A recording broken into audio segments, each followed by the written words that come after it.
Hey all, welcome back to my YouTube channel polish పిల్ల. మేము ఈరోజు రోడ్ ట్రిప్కి టర్కీ వెళ్తున్నాము, న్యూ ఇయర్ సెలబ్రేట్ చేసుకోవడం కోసం అని.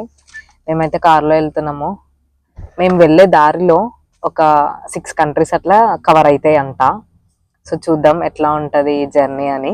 మేమైతే నలుగురం వెళ్తున్నాము, మా ఫ్రెండ్స్. చూద్దాం ఎట్లా ఉంటుందా అని. మేము ఒక 10 days రోడ్ ట్రిప్కి వెళ్తున్నాము. సో అందుకే కుక్ చేసుకోవడం కోసం రైస్ కుక్కర్ ఇవన్నీ పెట్టేసుకున్నాము. మా లగేజ్ అంతా మొత్తం సర్దేస్తున్నారు మా ఫ్రెండ్స్. మేము క్రాకో నుండి 10:30కి అట్లా స్టార్ట్ అయినాము. ఫస్ట్ అయితే మేము బుచారిస్ట్ ప్లేస్కి అయితే వెళ్తున్నాము. 10 hours పడుతుంది జర్నీ ఏంటి అని.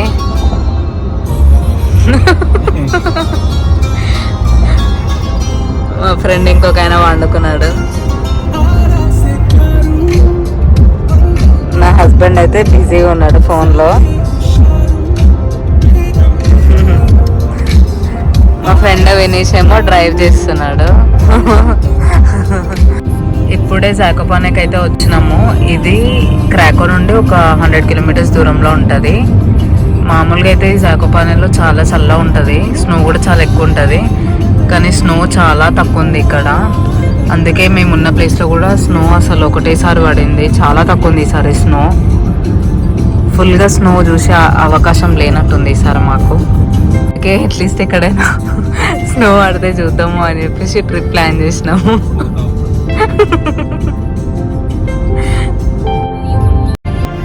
ఇప్పుడే జాకోపానీ నుంచి స్లోవేకియా అని ఇంకొక కంట్రీకి వచ్చినాము. స్లోవేకియాకి ఆల్రెడీ నేను వెళ్ళిన ఒకసారి, కానీ అప్పుడు నేను ఇంకా యూట్యూబ్ స్టార్ట్ చేయలేదు కాబట్టి వీడియోస్ ఏం పెట్టలేదు. ఈసారి వెళ్ళినప్పుడు అయితే కంపల్సరీ వీడియో తీస్తా. ఇదే బార్డర్ ఉంది, ఏం లేదనుకుంటున్నారు కదా, ఏం లేదు, ఒక బ్రిడ్జ్ తప్ప ఏం ఉండదు. ఇక్కడ కనిపిస్తుంది కదా, స్క్రీన్ మీద చూస్తున్నారు కదా, ఇదే స్లోవేకియా. ఇక్కడ కొంచెం స్నో ఉంది. సో ఇప్పుడే పోలాండ్ నుంచి ఇంకొక కంట్రీకి అయితే ఎంటర్ అయినాము. ఇక నా ఫ్రెండ్ ఉన్నాడు కదా, ఆయన అరవింద, ఈయన స్లోవేకియాలోనే ఉంటాడు. ఆయన మా కోసం క్రాకోకి వచ్చిండు. మళ్ళీ మేము అక్కడ నుండే వెళ్తున్నాము. 2 అవుతుంది. ఒక ప్లేస్లో వచ్చి ఆగినాము, పెట్రోల్ పంప్ దగ్గర. కాఫీ తాగుతున్నారు మా ఫ్రెండ్స్. ఇంకా చూడండి అసలు స్నో ఎట్లా ఉందో ఇక్కడ.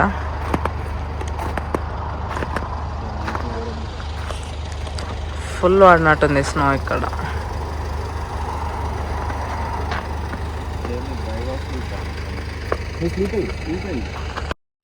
ఇప్పుడే హంగేరీ అని ఇంకొక కంట్రీకి వచ్చినాము. హంగేరీ ఏంటంటే రొమేనియాకి ఇంకా స్లోవేకియాకి మధ్యలో ఉంటుంది. సో నేను హంగేరీ కూడా ఒకసారి వెళ్ళిన. సో అందుకే అప్పుడు ఆ టైంలో కూడా నేను యూట్యూబ్ వీడియోస్ ఇవన్నీ తీయలేదు. నెక్స్ట్ టైం హంగేరీ వెళ్ళినప్పుడు వీడియో తీసి చూపిస్తా. రొమేనియా బార్డర్ దగ్గర ఇమిగ్రేషన్ చెక్ అవుతుంది.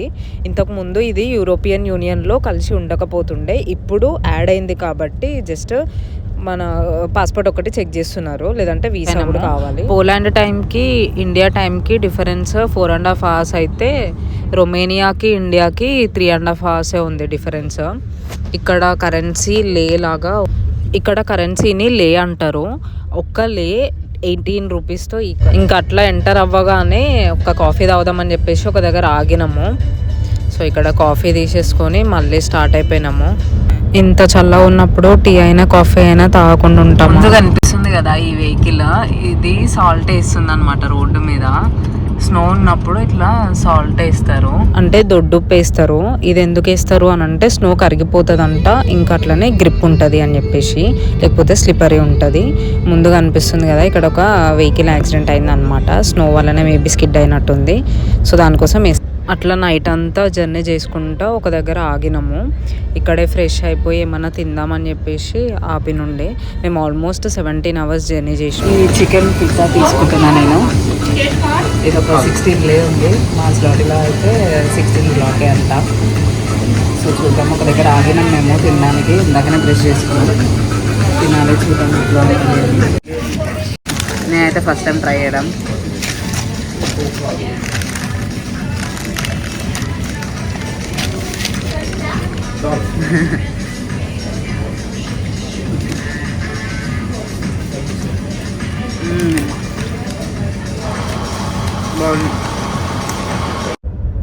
అట్లా కడుపులో కొంచెం పడ్డ తర్వాతకి ప్రశాంతంగా ఉండే, ఇంకా అట్లా స్టార్ట్ అయిపోయినాము.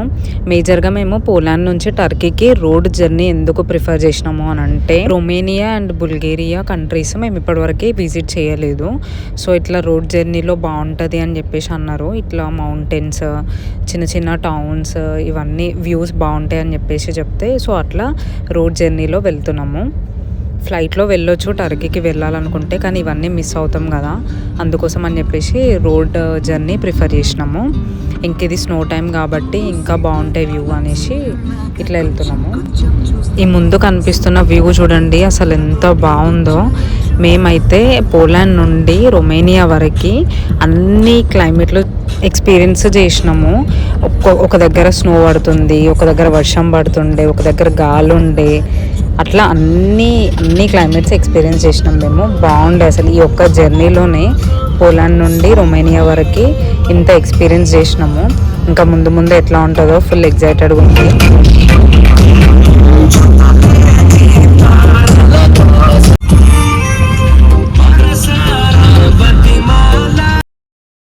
చూడండి అసలు ఈ వ్యూ ఎంత బాగుందో. రొమేనియా కంట్రీలో బుచారెస్ట్ సిటీకి అయితే వచ్చినాము. రావడంతోనే లిడిల్కి వెళ్ళి ఇంకా కొన్ని సామాన్లు తీసుకుందాం అనేసి వెళ్ళినాము. మేము ఎయిర్బిఎన్బి తీసుకున్నాము. అది ఎట్లా ఉందో లివింగ్ రూమా, ఇక్కడనే లివింగ్ రూమ్లో డైనింగ్ టేబుల్ ఇచ్చినారు, ఒక టీవీ ఇచ్చినారు, ఇట్లా సోఫా ఇచ్చినారు. ఈ సోఫాని బెడ్ లాగా కూడా చేసుకోవచ్చు. ఇంక ఇట్లా పైనకి ఒక రూమ్ లాగా ఇచ్చినారనమాట. చూద్దాం ఎట్లా ఉంది అని. ఈ పైనకు ఉన్నది మొత్తము వుడ్ లాగా ఉందన్నమాట. సో ఇక్కడ ఇట్లా చూస్తే ఇదే లివింగ్ రూమ్ది. ఇంకా పైన ఇట్లా ఒక టేబుల్ ఇచ్చినారు, అట్లనే ఒక బెడ్ ఉంది, ఏసీ కూడా ఇచ్చారు. సో ఇట్లా ఇక్కడ ఇది ఓపెన్ కూడా చేసుకోవచ్చు, కానీ ఇంకా వింటర్ కదా ఓపెన్ చేయలేము.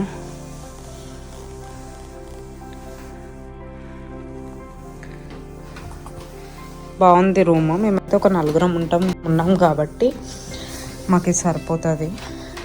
సో ఇక్కడే మేము 2 days స్టే చేయాలి, అందుకని ఎయిర్బిఎన్బి తీసుకున్నాము. ఇది వచ్చేసి వాష్రూమ్.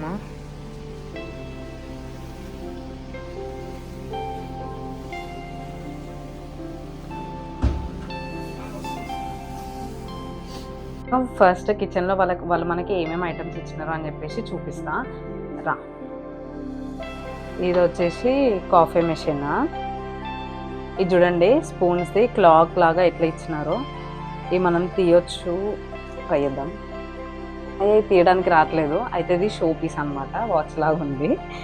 నెక్స్ట్ ఇది వచ్చేసి మన బ్రెడ్ టోస్ట్ అనమాట. ఇంకా ఇదేమో కెటిల్. ఈ ఆయిల్ అయితే మేమే తీసుకొచ్చినాము, ఈ చక్కెర కూడా మేమే తీసుకొచ్చినాము. కొన్ని సామాన్లు అయితే ఆల్రెడీ నేను తీసుకొచ్చి పెట్టిన ఇందులో. వర్షం పడుతుండే, సో ఫాస్ట్ వచ్చేసి అయితే పెట్టేసినాం. ఇక్కడ చూడండి గ్యాస్ స్టవ్ ఇచ్చినారు. మామూలుగా అయితే గ్యాస్ స్టవ్ అసలు ఇయ్యరు, మనకు దొరకదు అసలు గ్యాస్ స్టవ్. ఎక్కడ పోయినా ఇండక్షన్ ఉంటుంది ఎక్కువ. సో ఇక్కడ గ్యాస్ స్టవ్ ఇచ్చారు, తొందరగా కుక్ చేసుకోవచ్చు.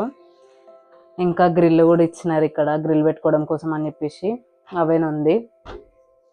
ఇంకా వీళ్ళు ఏమేమి స్పూన్స్ ఇచ్చినారు చూడండి. వీళ్ళు బాగానే స్పూన్స్ అయితే ఇచ్చినారు, నైఫ్, స్పూన్స్ ఇవన్నీ ఇచ్చినారు. కొన్ని బౌల్స్ కూడా ఇచ్చినారు అనమాట కుక్ చేసుకోవడానికి. మేమైతే ఇంటి నుంచి రైస్ కుక్కర్ తీసుకొచ్చినాం కాబట్టి రైస్ కుక్కర్లో పెట్టేసుకొని ఇంకా ఈ బౌల్లో కరిగినాగా చేసేసుకుంటాము. నెక్స్ట్ ఇక్కడ వచ్చి అవెన్ ఇచ్చారు ఇక్కడ. సో ఇది మనం ఏమైనా కావాలంటే వేడి చేసుకోవచ్చు, యూజ్ చేసామో లేదో చూడాలి. ఈ అవెన్ ఇచ్చినారు. నెక్స్ట్ ఇక్కడికి వచ్చేసి ఈ డబ్బాలన్నీ మా ఇంట్లోవి నేను తీసుకొచ్చిన అనమాట. ఈ పసుపు, ఉప్పు, కారం, మసాలా ఇవన్నీ వీళ్ళు మనకి ఇవ్వరు కదా, మనలాగా కుక్ చేసుకోవాలి, మన ఫుడ్ తినాలి అని అనుకుంటే ఆబ్వియస్లీ ఇవన్నీ ఇక్కడ దొరకవు కాబట్టి తెచ్చుకోవాల్సిందే. సో తెచ్చుకున్న ఆ పైన మసాలా డబ్బా, ఆ డబ్బా మొత్తం తీసుకొని వచ్చేసిన ఇంటి నుంచి, మళ్ళీ డైరెక్ట్ పట్టుకొని పోవచ్చు అనేసి. ఇక్కడ కొన్ని గ్లాసెస్ ఇచ్చినారు అనమాట, పెగ్ గ్లాసెస్, ఇంకా కాఫీ గ్లాసెస్ ఇచ్చినారు. నెక్స్ట్ ఫ్రిడ్జ్లో అయితే నేను కొన్ని ఐటమ్స్ అయితే పెట్టినాము. మేము వచ్చేటప్పుడు లిడిల్కి వెళ్ళినా అని చెప్పేసి చెప్పినా కదా. సో ఈ సామాన్ అన్ని కొన్ని తీసుకున్నాం అనమాట. పాలు, పెరుగు, టమాటాలు ఇవన్నీ తీసుకున్నాము. గ్రీన్ చిల్లీస్ అయితే మేము అక్కడ నుంచే తీసుకొని వచ్చినాము. సో అవన్నీ ఇక్కడ పెట్టేసినాము. నెక్స్ట్ మేము కొన్ని సామాన్ అయితే తీసుకొచ్చిన సామాన్ అయితే ఇక్కడ పెట్టేసినాము.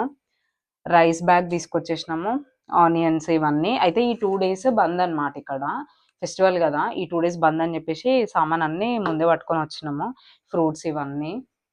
సో ఇది చాలా టైర్డ్ అయిపోయినాము జర్నీ చేసి, ఇన్ అవర్స్ జర్నీ చేసినాం కదా. సో మంచి కాఫీ తాగుదామని చెప్పేసి రాగానే ఫ్రెష్ అవ్వకముందే కాఫీ అయితే పెట్టుకుంటున్నాము. ఇక్కడ చూడండి కాఫీ పెట్టుకున్నాం. ఈ బౌల్ కూడా వీళ్ళే ఇచ్చినారు ఈ కాఫీ పెట్టుకోవడం కోసం అని చెప్పేసి, పాలది. మా ఫ్రెండ్స్ ఇద్దరు టైర్డ్ అయిపోయినారు, సో వాళ్ళు పడుకున్నారు. ఇంకా కాఫీ నేను నా హస్బెండ్ ఇద్దరం కాఫీ తాగుదామని చెప్పేసి పోసుకుంటున్నాము. అట్లా కొంచెం కాఫీ తాగేసి ఇంకా ఫ్రెష్ అయిపోయి మళ్ళీ డిన్నర్కి ఫుడ్ ప్రిపేర్ చేసిన. బౌల్స్ నాకు చిన్న ఉండడం వల్ల ఒక దాంట్లో చికెన్ కర్రీ చేస్తున్నా, ఇంకొక సైడ్ ఏమో చికెన్ ఫ్రై కూడా చేస్తున్నా. Chicken curry, chicken fry, bagara rice, onion.